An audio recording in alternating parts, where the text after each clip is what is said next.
Hi, Phil Grove here again, and welcome to my second installment of my AMPS video training series. In this video, I'm going to show you where and how to find motivated sellers for AMPS deals. By the time I'm done, you'll be ready to start marketing for motivated sellers. You'll hop in my car with me, and I'm going to take you to an actual target neighborhood for AMPS deals. You're going to be surprised what you see, but I promise you're going to love it. You'll also get to see real-life motivated sellers on a video that two of my top students shot on the day of closing. This video was 100% unscripted, and the sellers didn't even know they were going to be taped. But as you'll see, they were glad to participate. Make sure you pay attention to how ecstatic the sellers were with the opportunity to sell their house using a mortgage payment assignment program. This video is going to give you a real grasp for just how valuable these services are for both buyers and sellers, and how you can make a nice profit while helping people. It doesn't get any more win-win-win than this. Now, if you haven't seen the first introductory video, I would encourage you to watch it now. There's a link just above this video that'll take you right to it. If you remember in the first video, I promised that you would receive my highest converting postcard that I use to generate AMPS leads, and my homeowner's guide to assignment of mortgage payment sales. This is a guide that you can give to sellers that will help negotiate and close these deals for you when you put it in their hands. They're both available for download below this video. But don't download them just yet. Watch this video first so you can see who we are targeting. And later in this video, I'll even show you how easy it is to mail a postcard right from your couch or for anywhere in the world just by clicking on a few buttons. Before I show you the target neighborhood, I just wanted to thank everyone for the amazing comments and messages that you've left on the first video. Your support makes me just that much more passionate about getting you started doing AMPS deals for your business. Come along with me while I take you to an example target neighborhood that I've been talking about. Alrighty, well, let's go jump in my car, and I'm going to take you for a little drive, and I'm going to show you what these AMPS neighborhoods look like.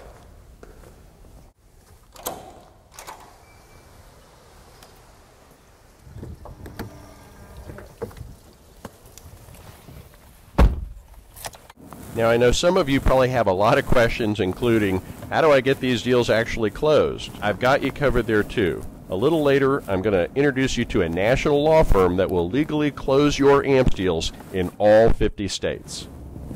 Alrighty, well, thanks for jumping in the car with me, and while we're on the way, because the trip's going to take a few minutes, I've actually recorded a couple of other videos that we're going to edit in at this point. In this first video, one of my very best students actually sent me this video. It was completely, I didn't even ask for it. It was an unsolicited video. And she took a video of a seller that she just did a mortgage payment assignment deal with. And it was a seller that was pretty motivated. They had had their house listed with a real estate agent for, I don't know, 6 or 9 months. And in that time, only a few people had looked at the house, and the seller was getting pretty anxious to sell their home. So what my student did is she said, look, there's another way to sell your home that sells it very, very quickly. And, you know, if this seller had even been successful, which they weren't, selling with the realtor, not only would it have taken a long, long time, but they would have had to bring a lot of money to the table. So my student, Danny, and you'll meet her in a minute, said, hey, there's another option. We can sell your house in weeks, not months, and you're not going to have to bring all that money to the table. And when Danny explained that option to that seller, the seller was pretty excited. And you're going to see it did sell. It only did take a few weeks. Danny made a little video right at closing, and you're going to see it was a win-win-win for Danny and for the seller alike. Hi, Danny Lynn here. We're actually here for a mortgage assignment closing, and so I wanted to go ahead and put this on camera so that you could see exactly how a closing went, introduce you to the buyers and sellers, hear some of their feedback on how things went, and that's it. So here's the house. We're in Pflugerville, Black Hawk community. It's actually a house on a golf course, really nice place. So the sellers and buyers are really stoked about this closing, so let's go inside and meet them.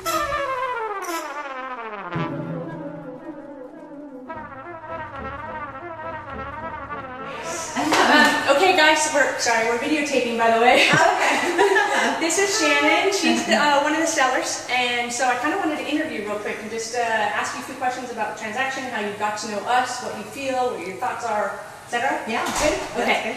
So, go ahead and tell your story. I mean, you were listed before you met us, so how long were you listed and how did that go? We were listed 6 months. 6 months. Come on in here. This is Javier. He's one of the other sellers. Yeah, he's a right.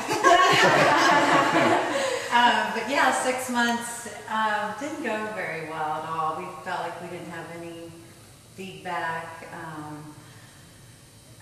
I don't know, the service wasn't what we expected, and felt like, I don't know, they weren't really pushing to help us, and I felt like I had to call a lot to follow up, and I was kind of like an afterthought. Sure. Oh, yeah, okay. And what about the price point? What do they suggest to you, price point, knowing that you're kind of overpriced for the neighborhood? So, yeah, traditional selling, basically they were talking about us losing, anywhere from 20 to 30,000 on the house. So, with that, and then just the feedback we were getting, or lack thereof, from a realtor was what caused us to kind of stray away from the conventional method of selling the house and moving towards the owner finance option. Sure. Okay. Yeah, they put us high. Really, we weren't competitive with anyone else, and we didn't even realize how high we were until actually we met you all. And so the realtor was actually just selling traditionally. It wasn't offering the owner finance options or anything like that. And how many showings did you get while it was listed for the 6-month time period? 3. Yeah. 3. Okay. And that was all near when they first went on the market. So it wasn't like it was spread out. It was all within 1 week, and then that was it. Okay. Okay. So then let's go ahead and move forward then. So you stopped your contract with that realtor, and then we kind of came into the picture and we talked about owner financing. What are your thoughts on the owner finance process? Did you have any concerns, questions? And this is, to help other realtors, investors, other sellers and buyers kind of know and understand the process and what questions you might have. Well, so yeah, I mean, basically I had researched, just because of the, large financial loss, that we were, facing with the traditional method. After we researched it, everything on it, just seemed to be, I wouldn't say low risk, but it seemed to be, the best possible scenario given the, economic circumstances and what we were going to lose. For both parties. For both parties, yeah. So it seemed like it was a win-win. Not only were we helping someone that, may have had, a ding on their credit or something, but it was also helping us get our full asking price in addition to getting out, in the fast time. So, I mean, overall the experience was great. It was quick, it was easy. No complaints. I mean, everything was extremely smooth and fast. And yes, what, 3 weeks you guys had it? I was just going to ask because I didn't even check from when we started, and I was hoping it was under that 60-day mark. Yeah. Oh, 3 weeks even better. And it was, within 3 weeks. So, I mean, yeah, it was very unexpected. Just from one day to the next, seemed we were selling the house. So awesome. It's great. Yeah, Recommend it. Yeah. Well, actually, one of the things we'll put on this video is I think you had sent Flip an email at one point in time saying thank you so much for making my dream come true. Yeah. And it's, that's just an awesome feeling for anybody. And so we're trying to educate more people to be able to help owners in this economy to be able to do this type of stuff, which is why we did this. So anything else? How happy are you? Oh my gosh. Okay, I mean, I was sad, we were leaving a great house, but at the same time, it's, we've helped someone else get into a great house, and, it's, allowed us to sell it and do okay and not have to, put too much out of pocket. So, awesome. So overall, great experience. Sweet. Okay, well, that's it from Shannon and Javier. Well, I hope you enjoyed that video, and at this point, the most common question that I get from people is, how do you explain this program to sellers so that they can understand how this program works? And I'm going to show you another video now where I'm going to walk through exactly how you explain this new program to sellers, and you're going to explain it in a way that makes it obvious to them that this is by far their best option. Something that we call the least worst close. When you give them the pros and cons of each option, and by giving them all of their different options, they are going to conclude on their own that the assignment and mortgage payment options are their best, and their best options by far. So let me walk through this, starting with the very first option. Well, first let's figure out what we're going to talk about. Let's just figure that we're going to talk about an average home. Let's just say we have a home and the value of the home is $150,000. Now, as you're going to see, it doesn't really matter what it is. If it's 50,000, if it's a million, you can scale the numbers up and down accordingly. I just picked 150,000 because it's a round number that just happens to be the median price home approximately in the USA. And then for this particular home, let's just say they owe $155,000.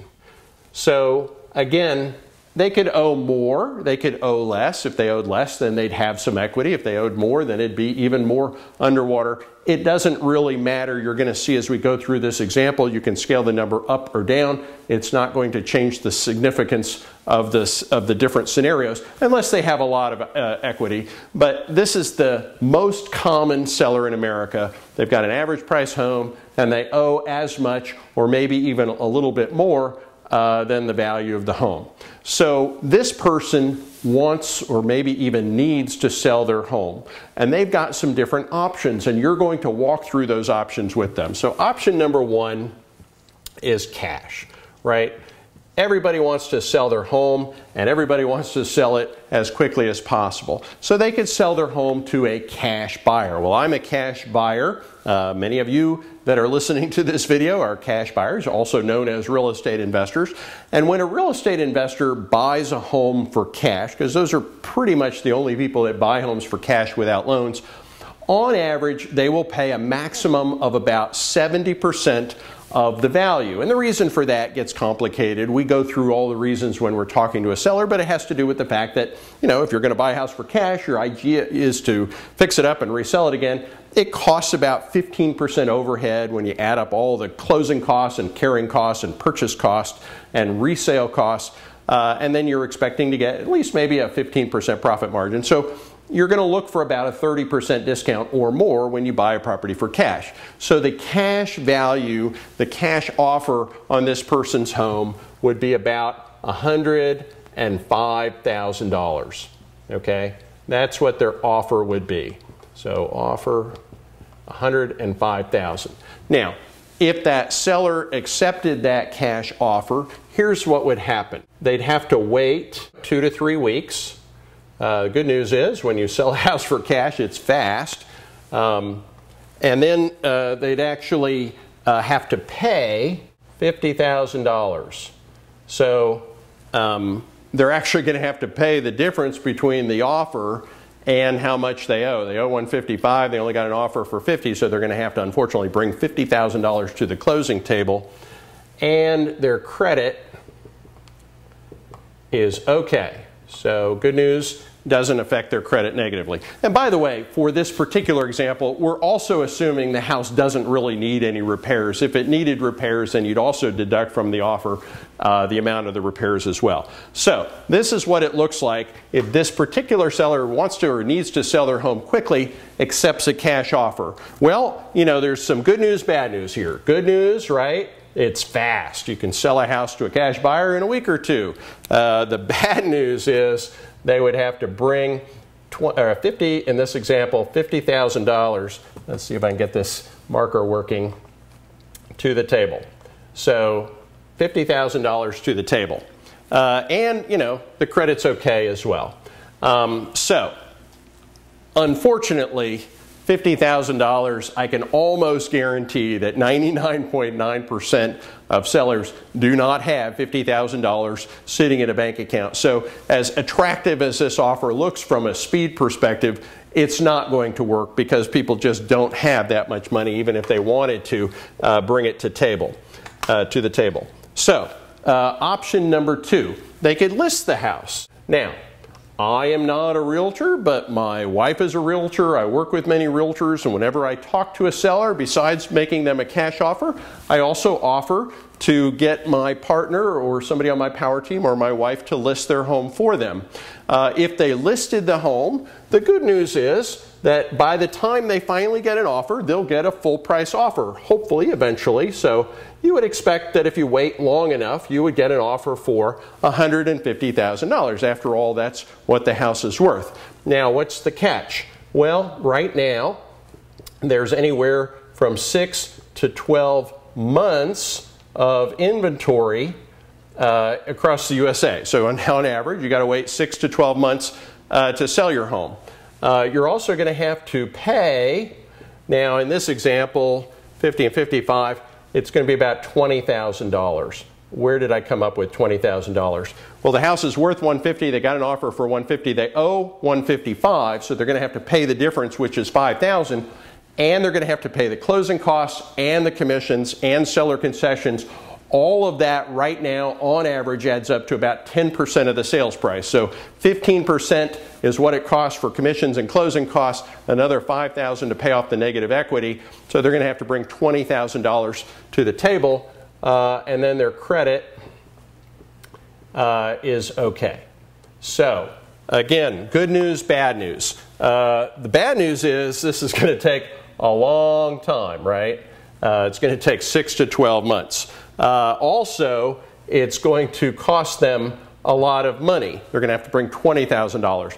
Whereas some people might have $20,000, I guarantee almost nobody is going to have $20,000 sitting around in their bank account. But their credit is okay, so we'll give their credit a little check mark there.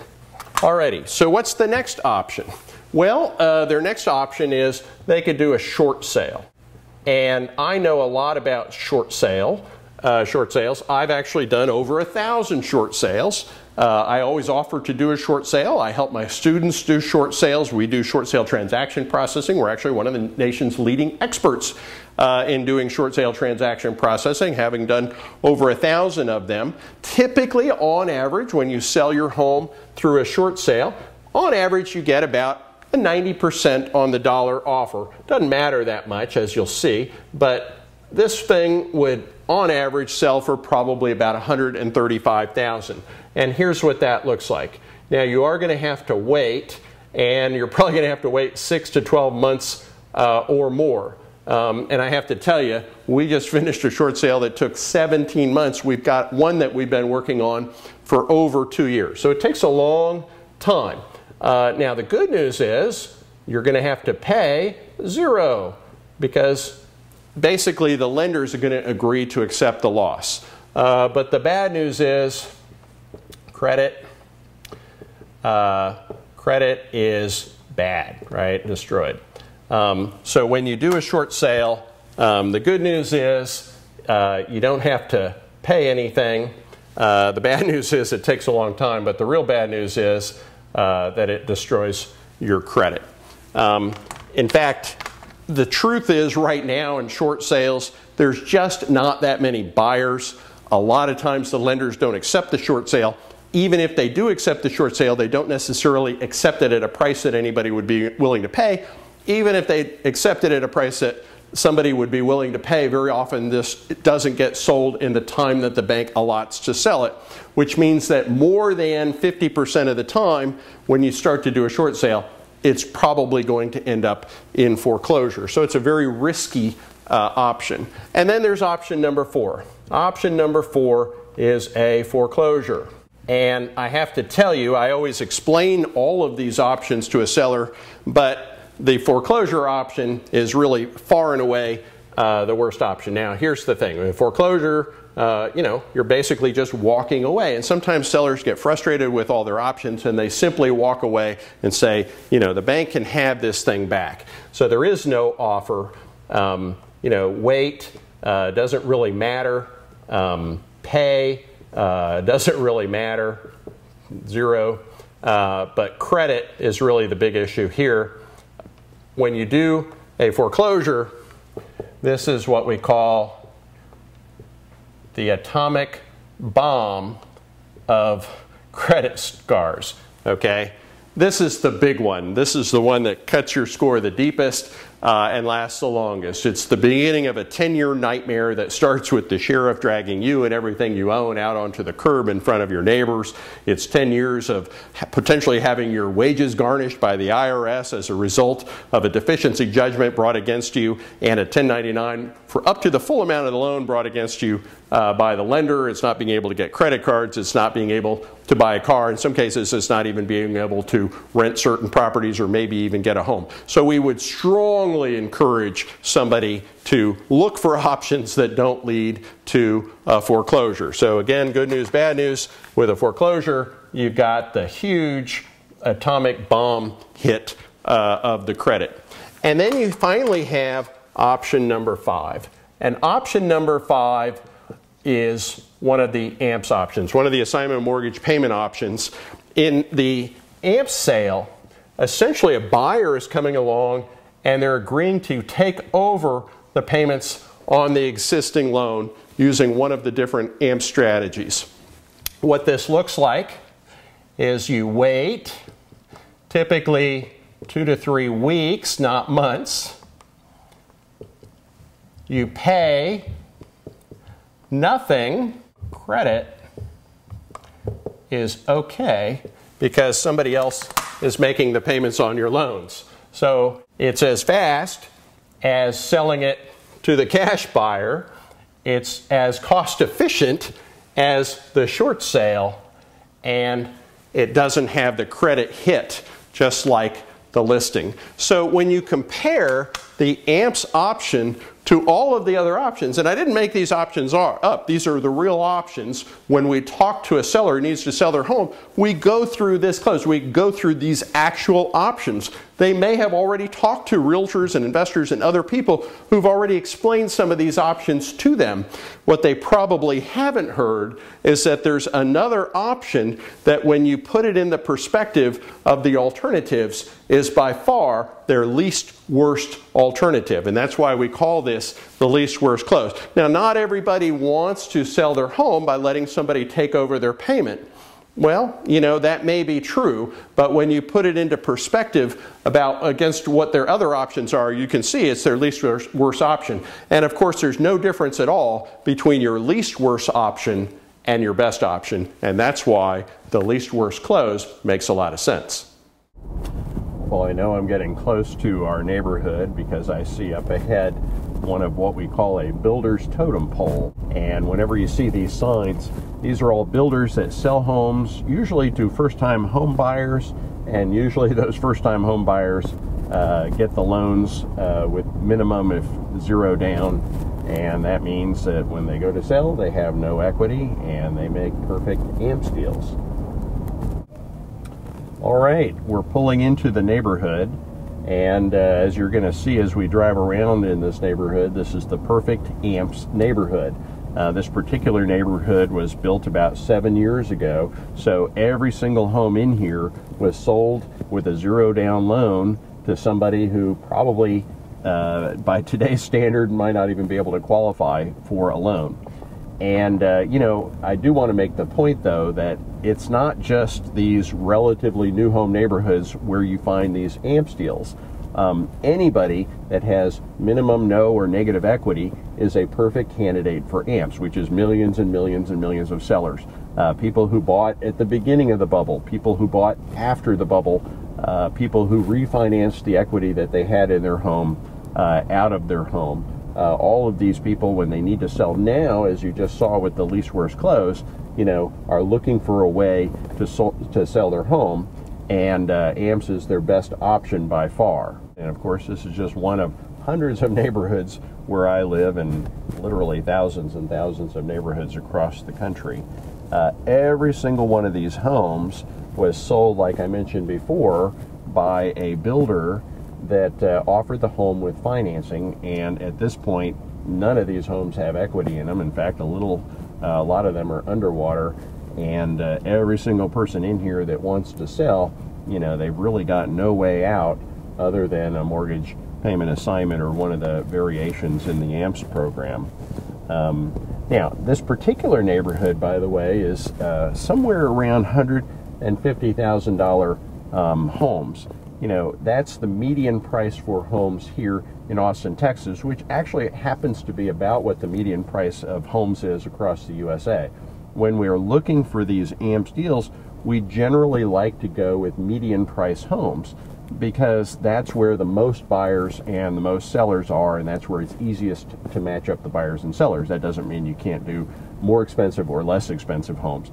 But in your area, you need to look for whatever the median price is in your neighborhood. In some areas, median price homes are a lot more expensive. In some areas, they're a lot less expensive. And as we take the turn here, I actually see a sign. I was kind of looking for this. Interestingly enough, this is actually one of my students. And you can take a look at the house that she has listed here. She's got the home under contract using the mortgage assignment process, and is now advertising the home as available with owner financing. So this is a perfect example of a home that's under contract, and she's looking for a buyer for this home as we speak, and that's why there's a sign out front.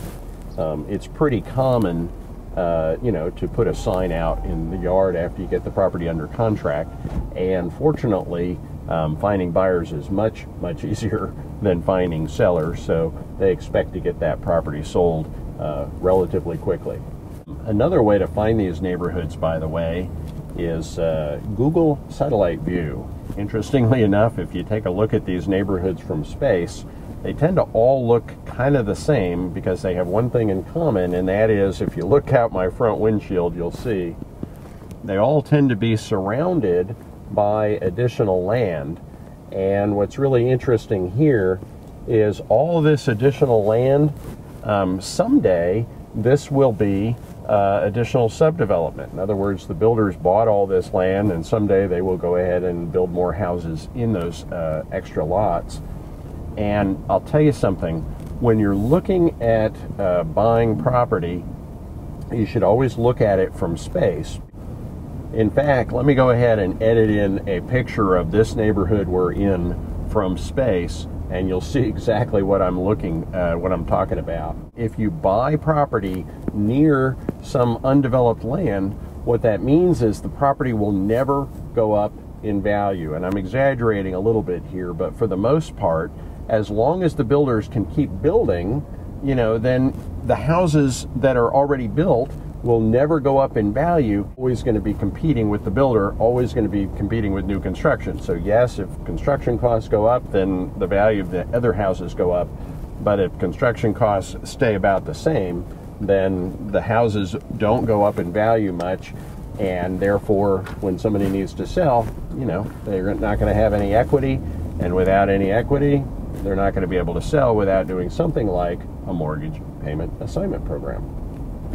Of course, one of the neat things about these neighborhoods is because the builders so conveniently put them all right next to each other for us, and because every single house in these entire neighborhood is a potential AMPS deal, I can actually use a unique marketing method to market my service here, and that is a door hanger. We actually sometimes go through these neighborhoods and we hang a door hanger on every single door where we offer to buy the homes for the loan balance. So it's a very unique marketing method. Now you can also use a postcard, and postcards are good because with a postcard you can just hit the houses you want and you don't have to hit every single house. You can get a list from a list broker of all houses that are, for example, anywhere from 90% to 120% LTV. What does that mean? Loan to value.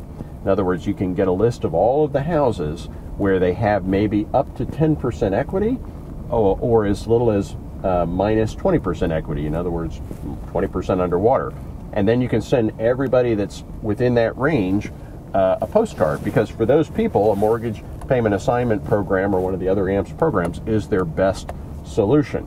But postcards do cost money to mail. So if you want to be able to do marketing even less expensively, you can actually use door hangers. Door hangers you can hang for literally pennies a door, and you can pay somebody to hit every single house in the entire subdivision, and it's a very, very inexpensive way to get a lot of marketing out to a lot of potential customers. And I see here up on the right a spec home ready to go. They even have a little open house sign in the driveway. I really feel bad there anybody in this neighborhood that's trying to sell this particular house because this particular house is on the market now. And of course, right next to it, they've got another house that is under construction, and right next to that, they're pouring a foundation. So one's done, one's half done, and one's just getting started. There is no way that people in this neighborhood are going to be able to sell a house traditionally with this kind of competition from the builder. And the good thing about targeting these neighborhoods is most real estate investors don't even know what AMPS strategies are. Most real estate investors are out looking for what we call equity deals, homes that have a lot of equity in them so that they can buy them at a big discount and resell them again. And I do that strategy as well, but I got to tell you, it's kind of what we call a needle in a haystack strategy. There's just not that many of those deals out there, and you got to look really hard and negotiate really well to get them. Now, on the other hand, with these AMPS strategies, there's literally no competition. You have an almost unlimited number of homes to choose from because the world is filled with minimum, no, or negative equity sellers that really want to sell. So I like in strategies that don't take any money and don't have any competition. No competition is always a good thing. So like I said, this is just an example of an AMPS neighborhood. There are other ways to find these homes as well. In fact, one way to find them is just to look in the MLS itself. Let me tell you a quick little story. I was actually in San Antonio and I was presenting the AMPS strategies to a group of realtors and investors. And as I'm explaining this strategy, in the middle of my presentation, one of the realtors in the room jumped up and said, "Oh my gosh," and kind of startled me in the middle of the presentation. I said, "Are you okay?" Yeah. I said, well, what's going on?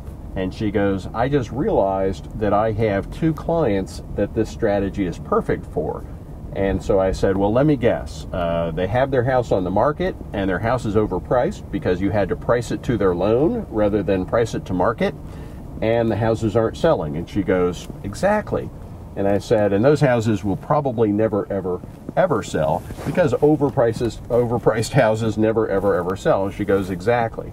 So in other words, I just gave you a solution to help those clients sell their homes and without having to bring any money to the table. And she goes, exactly. I said, so that's why you said, "Oh my God." And she goes, no. I said, well, then what was that all about? She goes, I just looked in the MLS and I realized there's 75 other homes in this exact same subdivision that are also overpriced. And I said, aha. So in other words, I just found you your next 75 deals. And she goes, exactly. Well, I can see from that why she said, "Oh my God." Well, I hope you enjoyed that neighborhood and that little AMPS neighborhood tour. I've got a couple of other resources that I put together for you, and they're actually right on this website. We've got the AMPS guide, and the AMPS guide is a little guide that teaches you, or it's actually something that you can give to a prospective AMPS seller, and it explains the entire program and it answers all of their most common questions, and it will literally close the deal for you. I developed that for some of my students that were getting into this program. They wanted a tool that would help close these deals for them. We've actually also put together a fantastic marketing tool, and it's a postcard, and this postcard was written by one of America's leading direct mail experts. A lot of research and testing was done on this postcard, and this postcard gets 3 times the normal response of other postcards used for we buy houses type marketing. It was specifically designed for finding AMPS sellers, and it's got a great response rate. We actually send over 60,000 postcards a month out, so we know a lot about direct mail marketing, and it's a great way of generating a lot of leads for yourself. Oh yeah, and if you want to make sending all those postcards really easy, you can actually use a resource called clicktomail.com. You just upload your postcard and tell them who you want to send it to, and they send all the postcards out for you. You can do this. In just a few minutes, I've shown you who your target sellers are. You now have a great marketing piece to start sending right from your couch or desk. You've seen how motivated sellers desperately need our help. I've even given you the homeowner's guide to assignment of mortgage payment sales so that you can hand this to them and it'll help negotiate and close these deals for you. So go out and talk to some sellers about doing mortgage payment assignment deals and AMPS deals, and remember, it's their least worst option, which of course is also their best option. Now in the next video, I'm going to show you how to find buyers. If you thought finding sellers was easy, guess what? Wait till you see how simple it is to find the buyers. You'll also receive 2 of my best marketing tools that I use to find buyers, and I'll show you how you can keep all of your buyers and sellers organized online using a patent-pending platform that already has thousands and thousands of AMPS buyers and sellers from all over the country already looking to do deals. And remember the sellers you met in this video? In my next video, you're going to meet the buyer that bought their house on a mortgage payment assignment deal, and you're going to hear what he had to say. I'm also going to introduce you to a national law firm that will close your AMPS deals and other creative real estate transactions legally in all 50 states. But wait, there's more. I'm going to take this video series to an entire nother level in video 3 by showing you 2 more variations on mortgage payment assignment designed for increased profits and wealth building. So make sure you come back for the next video in this free AMPS video training series. But before you go, let me know what your thoughts are on this video in the comments section below. I really enjoy teaching, so I really love making this video for you. I hope your brain is spinning with ideas and business strategies about how these AMPS strategies can help you and help you grow your real estate business. And now, once again, I'm off to make you the next video in this series.